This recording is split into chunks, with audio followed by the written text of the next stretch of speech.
Hi, welcome to Silicon and Spice, where tech leaders share life's unique flavors. And today we have Brian Kemler here. Do you want to say hi? Hello, I'm Brian. Hi, Brian. So I got to know you actually through your newsletter, The Multiplier. Currently, Brian is a product lead at DoorDash, and previously he spent almost 4 years at Meta. And then before that, your first company is also where you spend the longest time is at Google. And you transitioned from a solution sales engineer to a product manager. So there's also a journey there. For sure. My very first question for you is actually how I got to know you from Peter Young's newsletter and also your own newsletter. Amazing. Is that last year you landed 7 job offers in a month without even having a single online application. And I just want to know, how did you do that? And how do you realize this is the way to go? Yeah. So last year, around this time, maybe a little earlier, large language models were getting better and better and better. So both Claude and ChatGPT. And so I was trying to really push my own boundaries and skill set in AI. And so I used AI extensively throughout the hiring process as really a partner and as a force multiplier for my job hunt. And I got to the final negotiation phase at 7 days. It's pretty cool. Yeah. And then how did you realize that's the way, kind of compared to traditional method, this is way more effective? So at multiple different levels, but I think the first level was really doing my research on the company. So in the past, the old way of doing that was simply to go out to Google, search every website, try to learn the company mission, the values, the founding story, put it all together, edit it, synthesize it. I realized I could prompt all of that work and effort. Yeah, that's true. Yeah. So I created some pretty involved prompts that basically for every company I targeted gave me effectively like a dossier on that company. And so AI was able in a single shot to tell me the history of the company, its mission, its values, some about the founders, the founding lore, product lines, and competitions. And so that was like having a researcher in my back pocket, which was amazing. And then when I got bored of reading things, I would take that output from Claude and ChatGPT, and I put it into Google NotebookLM. Right. So you have that kind of a voice interaction. Yeah, so it allows you to basically take text and translate it into a PowerPoint or a podcast. And it was the podcast feature that I found really valuable. Yeah. So I would put that output into NotebookLM, and then I would listen to it when I was driving or when I needed to be hands-free. So it was quite effective, particularly just for learning and absorbing all the information. So I'm actually a paid subscriber for your Substack called the Multiplier newsletter. And your article about the tips and tricks about how to use Cloud Project and then kind of all these really useful information I've recommended to many of my friends, and they find it useful as well in their job search process. That's awesome. So I just want to say that you're doing great work. Thank you. To know you, and this is really the way to go. Yeah. The next question I have is more about kind of your PM journey. So you went from building Google's team to encryption and Meta, and then during Ukraine war to the AI Trust and Safety team at DoorDash. When I looked through your website, I watched kind of the Google I/O presentation when you were at Google about the live transcribing feature. And then I would call you, maybe you agree with me, maybe I think your niche is trust and safety. I think so. Yeah. Okay, so at least right now we're maybe kind of building on that experiences. Domain, specialty. Right. Specialty. So I consider my specialties like monetization/payment. So for people who want to get into trust and safety in this domain, what are some advice you have for them? I think it's always easier to make any kind of a career transition within your current company. So if you're a growth PM and you want to work on trust and safety, look for organic opportunities to collaborate with trust and safety PMs or trust and safety engineers, find or uncover gaps or opportunities, and just get some projects. The best way to learn is by doing. Yeah. So how did you get into this domain in the first time? Maybe you did that at your time at Google or maybe a time at Meta. So was there a natural transition that gravitated you towards that domain? Or is that kind of more for your background from the engineers? Yeah, so there was a natural transition. So I started out as a sales engineer on Google's first enterprise team, what's now Google Workspace and Google Cloud. And I was one of the early employees there. And I was in that role for about 4 or 5 years. And then I decided I wanted to move more into the core tech function. And so I moved into the core tech function. There happened to be a role on the privacy team, which was just getting spun up. So at the time, nobody had experience. You were the first pioneer for that. In privacy. I look at it as a fundamental human right and a fundamental value for people that needs to be expressed in any kind of platform or any kind of product, even online or offline. So that was that aspirational aspect is what really attracted me to it. And then it just grew and changed and morphed over time. Yeah. And so as I sort of matriculated from Google to Meta, and at Meta, I went over directly to work on privacy, end-to-end encryption, and doing work on protecting message data. Gradually, it evolved into safety-related, youth-related, and regulation related just on its own. And since privacy was so adjacent to safety, to youth well-being and whatnot, it was a natural fit. And then all of a sudden, some years later, I have some experience. Yeah, that's awesome. I do think trust and safety is one of the domain that's really crucial to a company, to be honest, any size. Right? You don't want to be in the scandal, in the front center news saying something leaked or some bad things happen. And I remember, I think a few months ago, I've seen related to DoorDash, there are people saying, oh, there's a new kind of AI gimmick that people would Photoshop or use AI to put their delivery package. They didn't deliver the item, but they would put the image there. So I think that's in the age of AI, having that trust and safety background to really be able to prevent things like that from happening. I think that's just an example. I don't think that really happened, but that was something floating around in Reddit. Yeah, I don't doubt that. I don't want to comment on the team's current work. Yeah. Things like that are, you see really innovative stuff, especially quote unquote innovative in the fraud space.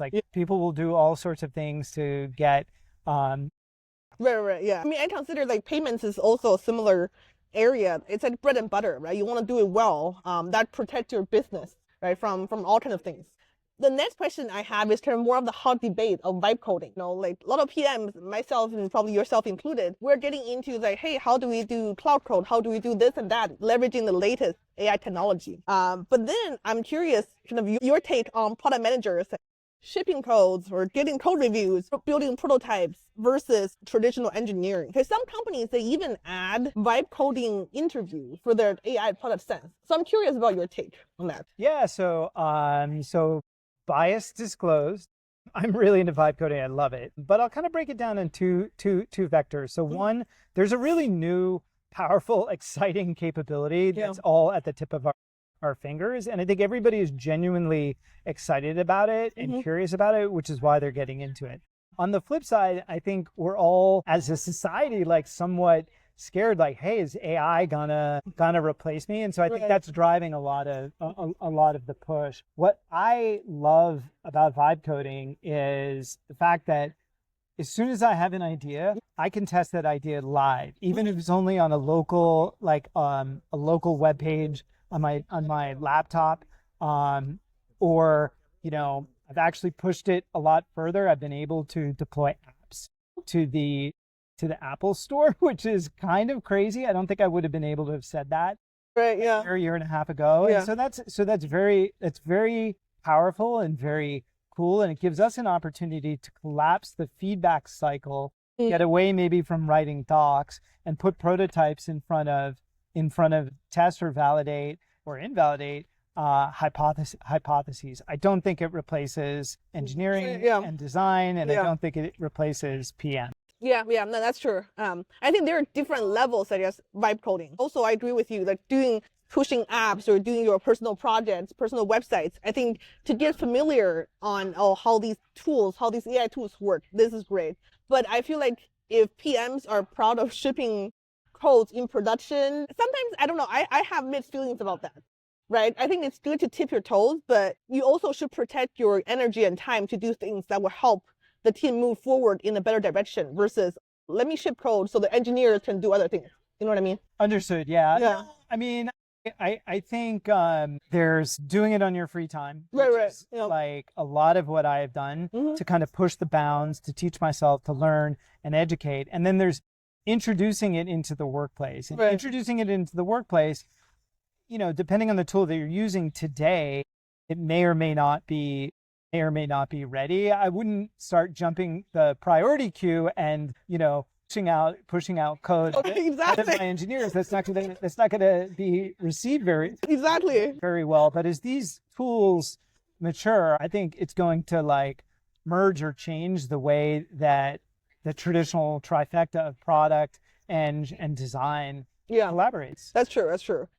The boundaries are blurry now, and with these vibe coding tools, the time to feedback is shortened. That's right. Which is good for iteration. But I agree. I don't think it should replace any other function. It's more like, hey, I understand the pain you were going through. I understand the technical difficulties better. And the next question is also one of my favorite ones, because I think you also have your experiences in kind of the coaching and the interview kind of process for a lot of PMs who want to break into like Google, Meta, and Amazon. So from what you've seen, both as a coach and also as an interviewer, when you interview other candidates, what are some kind of mistakes that people make? Yeah, I think mistakes come into like a couple of different categories. So one, I think people don't do the basic, the basic prep of like researching the company, researching the role, Really? and then like making sure that, for any given job description, line for line, they have a story, they have an anecdote, they have data which can substantiate why they're, not only a fit, but maybe the best fit for that. Also, I think, communications, I think sometimes we as PMs, we love frameworks and we over index on them. And the ultimate framework is quick, crisp, concise communications and telling the right story at the right altitude, the right audience. Yeah. I like that. I think having a framework is good for junior PMs, but as your levels go up, you don't want to sound like too rigid, right? Yeah, you don't want to sound like a robot. Right, exactly. You don't want to follow the exact like step 1, 2, 3. And then from, let's say, product sense or leadership and drive, what do you think differentiate a good answer versus a great answer? Of all the candidates you've seen, like what are some, let's say maybe there's 1 or 2 people that really stand out over the years? There's just been so many people I've interviewed either like in a professional context or as a mock interview. I don't think I can think of like 2 specifics in this, but I would say getting to the point really fast. So putting the point up front, and then for a behavioral interview, really sussing out that point up front, why it matters, what you did, what the agency was, not we, the team, like I, the people. The personal impact, right? Okay. You don't want to be like in your day job as like, I did this and I did that. You don't want to be, but in an interview, it's especially important, I think, to get across your personal agency. Now everything has to be true. It has to be true. So getting across your agency and doing it in, 60 to 90 seconds rather than a long meandering story. Yeah. That makes sense, because at the time, right, the person interview candidates, they also have a million things going on in their head, right? Totally. How do you get their attention in that 45 minutes to show that you're the best fit? So communication is one of the most direct way to say, hey, here's what I did. Get your point across. Yeah. Lead with a story. Lead with the headline. Headline, right? Like, with the impact, right. How many times have you read any newspaper, any online magazine? It has a headline and you read it and it draws you in, and then you're like, oh, this isn't that great. So the interview response has to have the good headline, but it also has to have the substance to back it up. Yeah, that's true. Many years ago, somebody told me, even in the workplace, right, kind of, is it called like reverse triangle? Put the biggest impact or something to grab attention up front, and then say, here's why, right? Then you get your attention, get others' attention, and then here's like 1, 2, 3, 4. So I think, as you said, the initial 60 to 90 seconds are very important. Yeah. Now we're moving on, kind of more of a unrelated to work so much. Nice. Since I'm an e-commerce PM, right? I always ask my guests, right, what is your favorite clothing brand? I think working in tech, we have the, I guess, almost like luxury. You don't have to dress up in suits or every day. But I'm curious, like for you, I think DoorDash is a hybrid. It's hybrid. What is your kind of go-to clothing brand? I don't know if I have a brand, but I love Japanese selvage denim. And actually the jeans I'm wearing is called iron heart, and Okay. they're like a very thick denim, but they're Okay. super soft and comfortable. And what I love about them is they become like, first of all, they're just comfortable and they Yeah. look really good Yeah. because they have this beautiful, they're handmade, they have this beautiful Japanese Craftsmanship. indigo Yeah. dye and this like sort of craft behind them. But over time, they become really a personalized product from the perspective of every crease, every line, every wrinkle, every fade becomes unique. And even if there's somebody who is my exact same size, these jeans will not fit them as well because as I wear them over time, Oh, it fits you better. they're just they become personal. They become part of me. And I just enjoy wearing them and I feel good when I wear them. Iron Heart. Now I'm gonna check it out. Did you buy this online or in Japan? Neither. I bought it at a denim shop in the Mission. In the Mission. Oh, okay, nice. Self-Edge. Okay, nice. It kind of reminds me of like the algorithm, right? Like nobody has the exact same algorithm. The more you spend time on an app, like the better it fits into your interest. Correct. So that's how I draw the analogy of this. Nice. The very last questions are the spicy questions I have. I think you have a lot going on, right? You have kind of your day job as a product lead at DoorDash, and you also run the Multiplier newsletter, and you also have your kind of a coaching practice.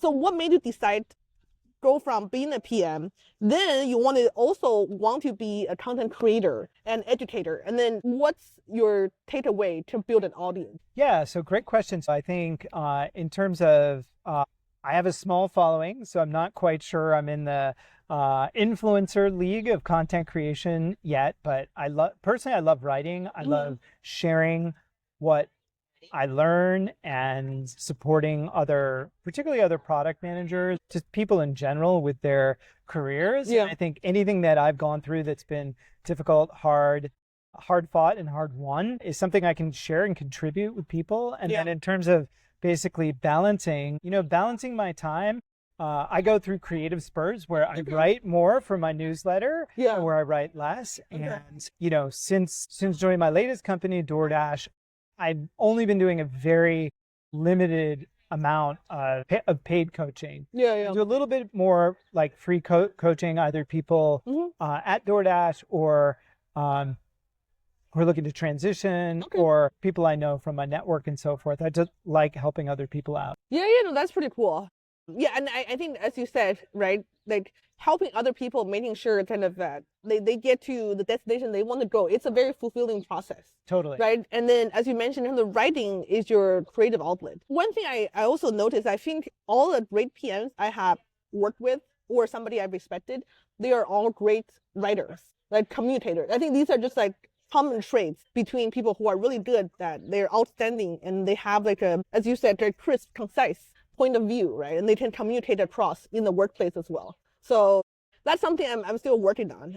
I think having in Claude definitely makes writing a lot easier and less intimidating, right? Like I could just, riff off ideas with Claude, and then I haven't written a newsletter recently, but since I'm just doing the podcast and having it organized in the newsletter format. But I do think kind of writing things out can help you to process like the thoughts better. For sure. Yeah. I think writing helps us give us all that structure. And I think for me, a lot of written work that I do or still do, if I'm going to be the author, I like to make sure at least 90% of it is my original structure, thinking, content, and then I'll use AI more as an editor and a proofreader. Yeah. No, that's true. Because I do think LinkedIn, sometimes my feed is having a lot of like similar. You can tell something is written by AI, have very similar style, similar tones. So having the AI as a companion, as an editor, that differentiates your own voice even more than kind of some feed, just like all these viral posts. Totally. Yeah. Thank you, Brian. These are all my questions. My pleasure. Thank you so much. It was great to chat. Thank you. All right. Bye.